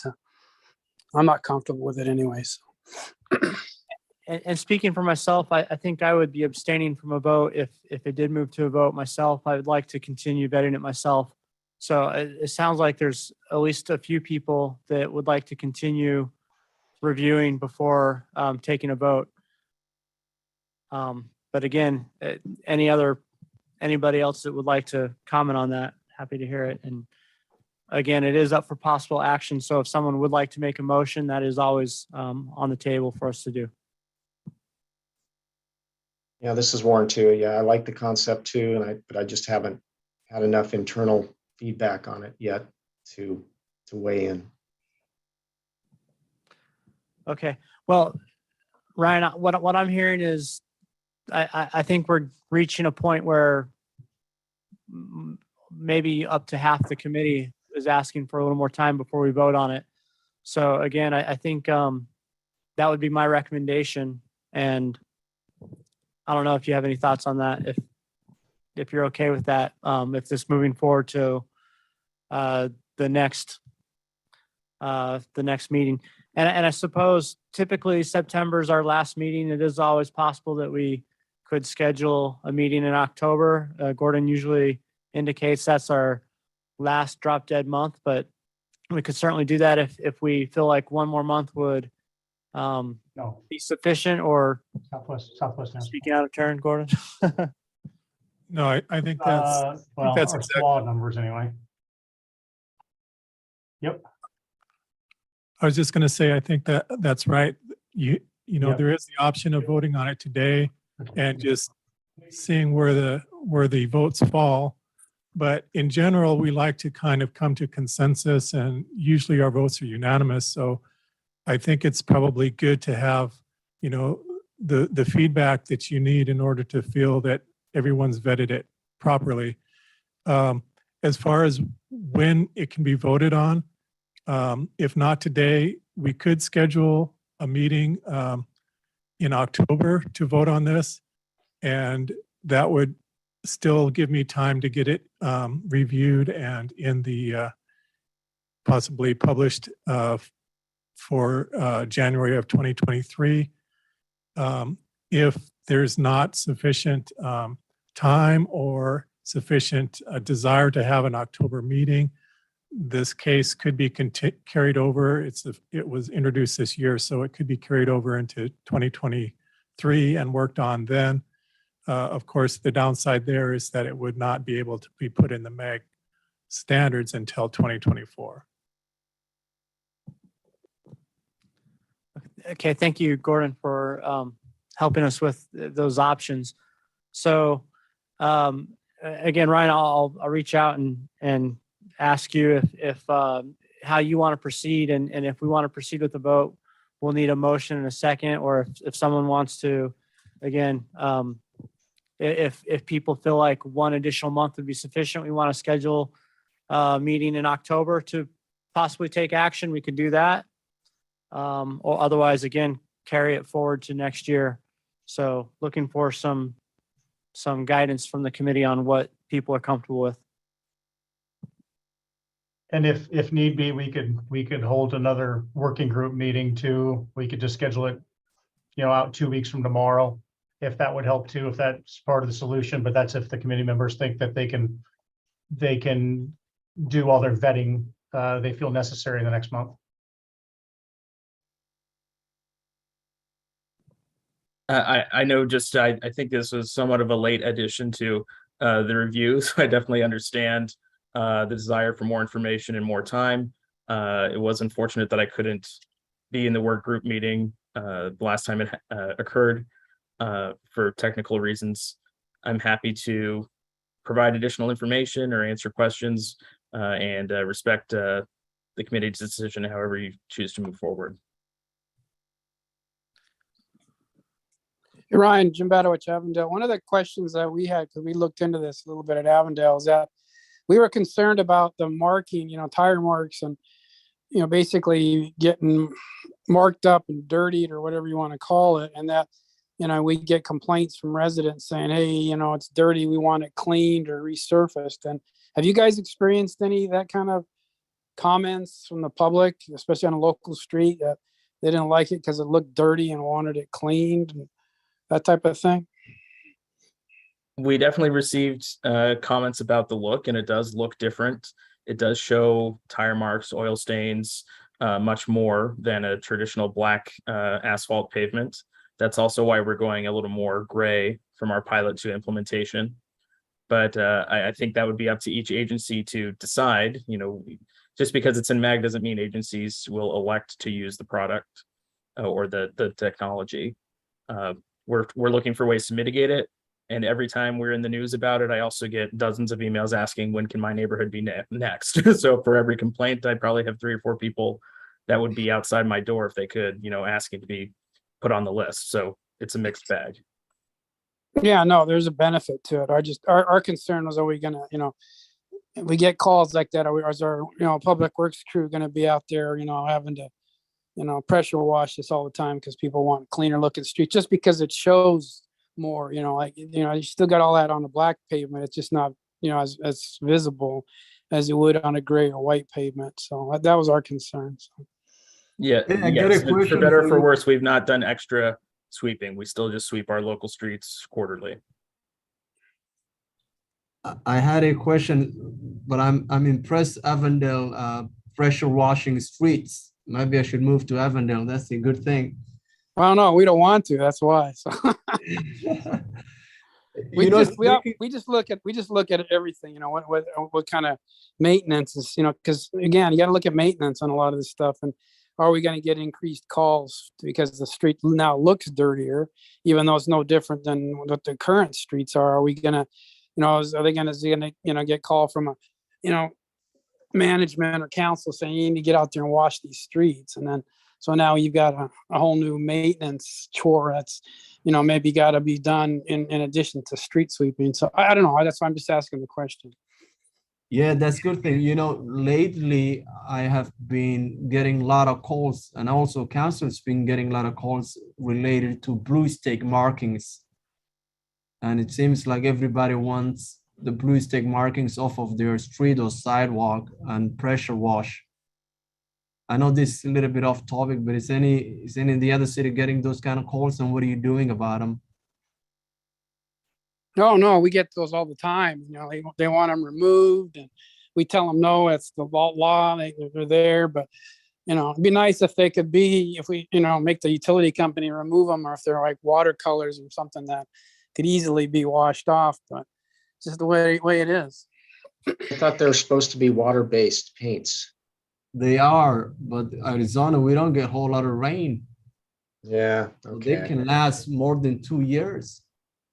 No, but again, that's why we're concerned, because we get those exact calls like you asked, is that people don't like, all the marks. They don't like people digging in their yards. So you have to, educate them on, PUEs, and it's just, yeah, people care about it. So do you go out and pressure wash for fluid stick markings? Do you do that, or you don't? We do not currently. Yeah, that's what I thought. Okay. Okay, so based on the feedback that I've heard, I'm going to recommend that we continue this case, carry it forward to next year. I don't know that an additional month is probably going to work out enough of the comments and just going off some of the experience of past cases and how long it's taken for the agencies all to feel comfortable with their vote. So I'm going to suggest that we carry it forward to next year. Is there anyone that doesn't support that? I would just say some of the comments are about the practicality of using the technology. I mean, there are only a few comments about the actual language, and it would still be up to each agency whether it's a product or slew of products that's right for them. And I don't know that should influence the language too much, but I respect the committee's decision either way. I think it goes to the working. I think that's a fair point. That again, every agency can choose to use it or not.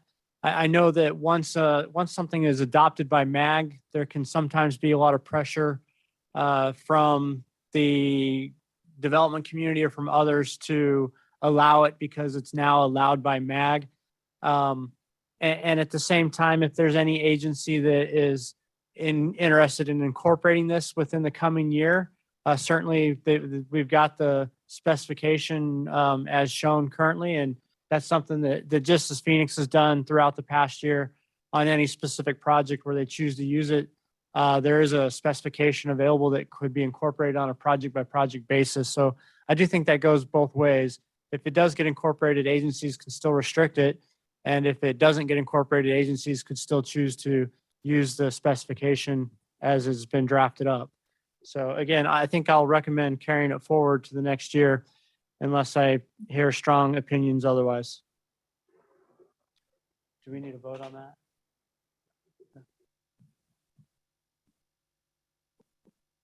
That's a good idea. Okay, then we'll move forward in that direction and we'll carry forward case 22-15 for solar reflective coatings to the coming calendar year. Thank you for the effort and the time that's been put on this. And I do think this is going to be a great addition at some point. I think it'll be a great opportunity for us to look at sustainability options and the heat island effect and different elements like that. So I do think there's probably a lot of interest by the agencies in getting it incorporated after a little bit further vetting. So thank you for the effort so far. And hopefully, again, we'll continue to work together as a committee to vet out any final questions or comments on it and get it ready for the next year. We'll go ahead and move on to agenda item 10, working group reports. And let's see here, starting with the water and sewer working group. Thanks, Mr. Chairman. So hold on, let me pull it up here. So we met on August 16th. It was a hybrid meeting. Kind of a good meeting, brief. Went over all the cases that are up for discussion, and we didn't have any comments on them that were voted on today. Didn't really have anything to add to the sewer video spec that we're trying to work on. We'll continue that next year. as far as videoing, trying to pin that down better. We did have a good presentation on supplier of PEX pipe, being used for water services in the right of way. So we had samples to look at and had some good discussion on it, its use and stuff like that. So we're probably going to continue that. We'll be looking for a sponsor for the case probably next year. But there's some interesting stuff about it. I think it's good. It's used widely, outside the right of way, outside and inside of houses. But they've got the municipal side of it is what we were looking at, and it's good. They've got it pretty much is interchangeable with most of your common brass fittings. The only thing is you got to just use a stainless steel insert for backing. So that was a good presentation on that.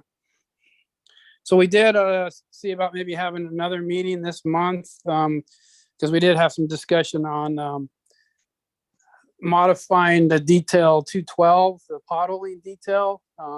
Arvid was looking into that, of trying to allow a different backfill material because of the challenge with getting slurry or CLSM.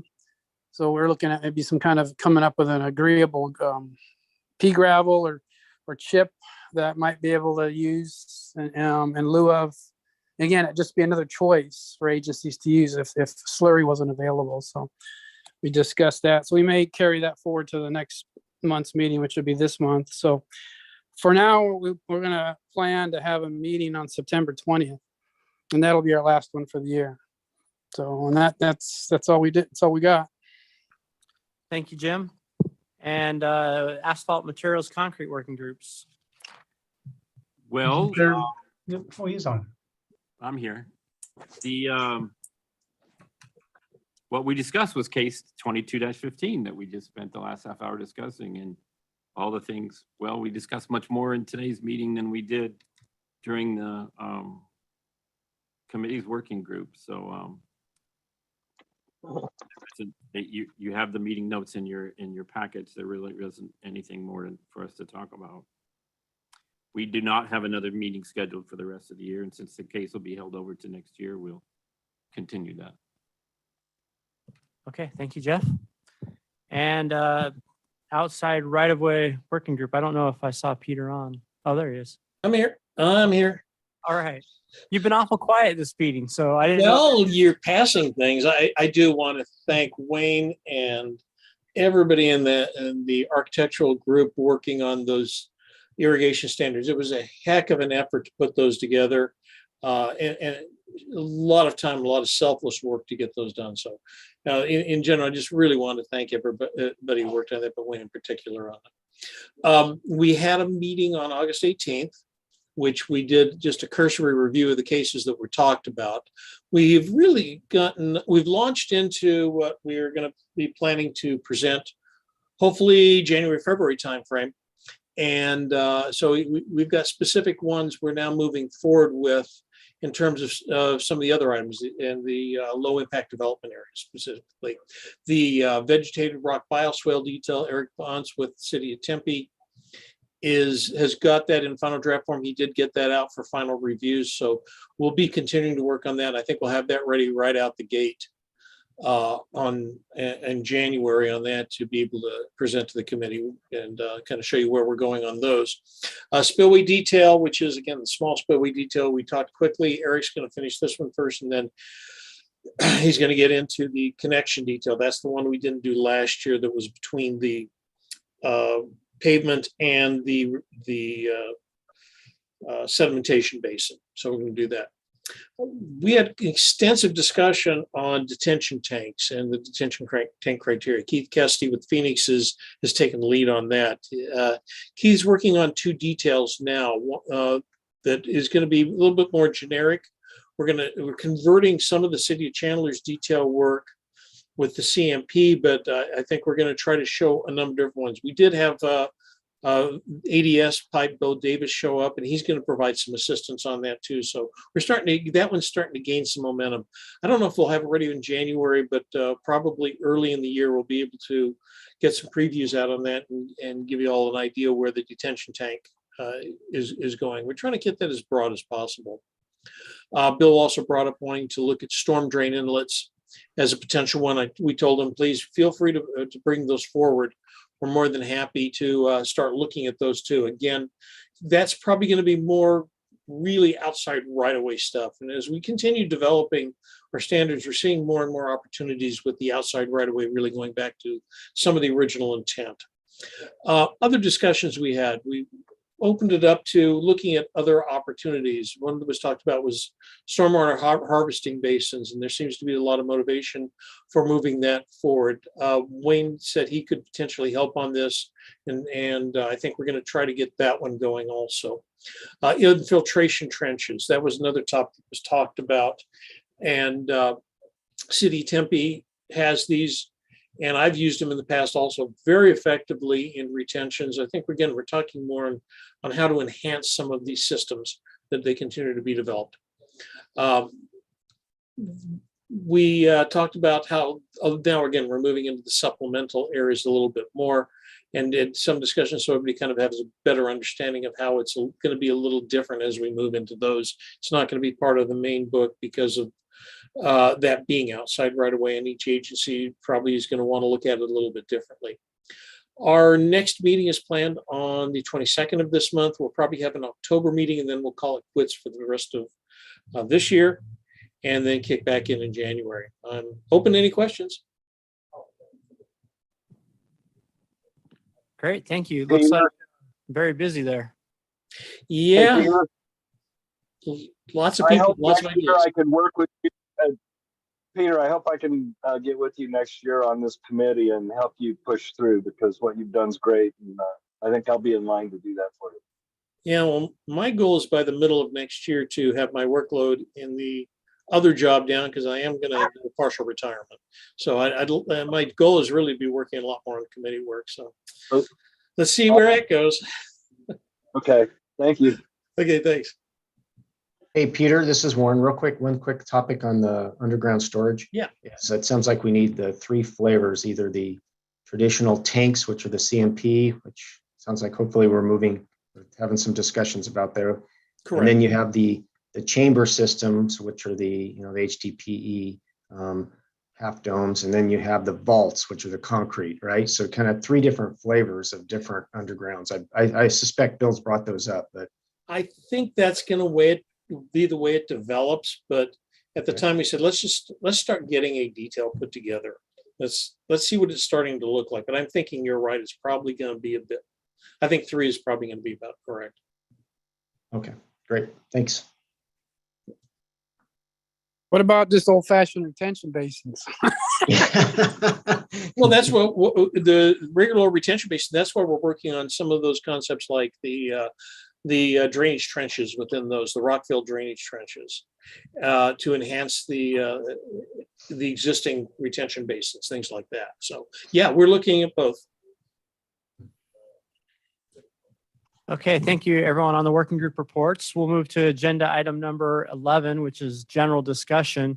If there's items that have not been talked about today that we want to have some general discussion on, this is our opportunity to do so.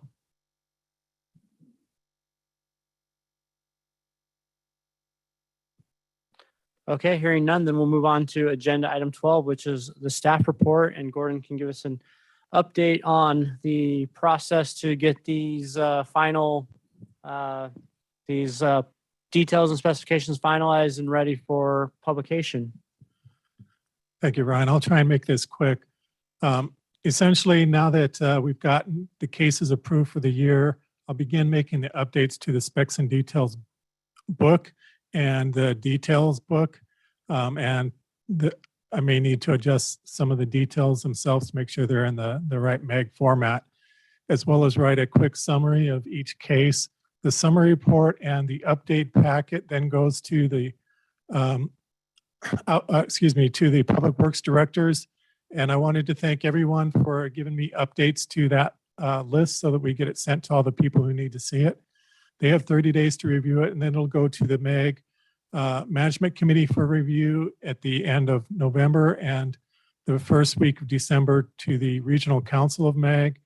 And once those reviews are done, then we can consider the update approved, and we will have it printed and hopefully ready for purchase and online January 1st of 2023. So that's my goal for the rest of the year. And also, I'll make sure to include all of the committee members in the email that goes out to the public works directors, so you can also review the final update packet and make sure that, especially if you sponsored a case, that your details or your specifications have been all correctly incorporated in the book. Thanks. Is that just public works directors, or what about city engineers too? And/or? It includes city engineers and public works directors. I just call it the public works directors list because that's historically what it was called. But yeah, there are also many city engineers on it. And if you want to send it to both, as many agencies do, or if you need someone else to see it that's not on the list, just send me their information. All right, I'll send you an update then, Gordon. Thanks. Excellent. Thank you, Gordon. And we'd be remiss if we didn't take a minute to express our appreciation for all the work you do for the committee. And while most of us are thinking about the next few months and not attending meetings, we know you'll be fiercely in the background actually doing all the real work to get this done and ready for publication. And we appreciate all that you do for this committee and the support you provide us, and just want to take a minute to recognize you for that. Thank you for the kind words. Moving on to agenda item number 13, request for future agenda items. I think I heard previously a request for a little bit of a presentation on the solar reflective coatings. And Ryan, I think you said you'd be willing to do that. Is that something that we want to plan ahead for, maybe for the first meeting in January, to do a presentation on that, just kind of refresh everyone's memory on that case and get it kicked off to a good start, as well as doing a little bit more of a presentation on the City of Phoenix's program testing that you've done and kind of the results that you've seen? Ryan, is that something you'd be okay with?